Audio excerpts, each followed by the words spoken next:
3月29号，张先生在嘉兴万林林肯中心提了一辆林肯 MKC， 落地价36万左右。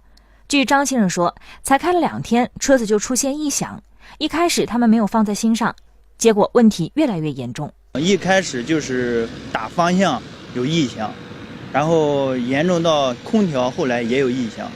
方向盘的异响是怎么样的异响？就是你左打一圈，然后你一回方向，然后它就出现咯噔一声，就是异响很明显的。很响吗？很响。那空调的异响？空调那种响声更大，就是你那天我一转弯一打，它声音响的都吓人，发出那种吱吱吱吱的声音。张先生表示，方向盘和空调的异响是偶发性的，他们后来把车子开到 4S 店里修理。刚开始就是说以为是小问题嘛，叫他来给修一下，谁知道一天修了8小时还没修好，拆装了2次。现场试了试车，现在这辆车往左打方向时，方向盘偶尔还会有异响出现，空调没有出现异响。可以听得到了。相对来说，听到的声音是比我们刚才听到声音响呢，还是怎么样？要比刚才那种声音响多了。现在就是你几乎不明显听不到。拆过一部分车子里面的那个手套箱里边的位置，初步可能判断应该是里面有2个部件有摩擦。空调出风不是需要有风机吗？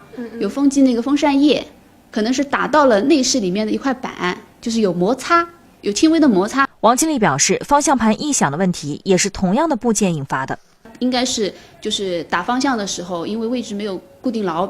可能是有一部分位移，才会导致打方向的时候也会有一部分异响，就是有这种擦牢啊、摩擦这种感觉。2个零件的摩擦，除了异响，会不会对比如说行车安全啊这样子有影响？所以我们吴总的意思是，他尽可能的要帮您把这2个部件，比如说有摩擦的部件。王经理表示，他们已经订购了相关部件，只要张先生这边同意修理，大约2天时间就能够把车子修好。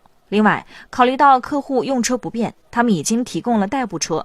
后续也会为客户争取一定的补偿。就是我们就是不要求就是继续再修下去的这个车子，就是我们刚买个用了2-3天的车子，刚买的新车子，要求就是你们要么退车，要么就换车。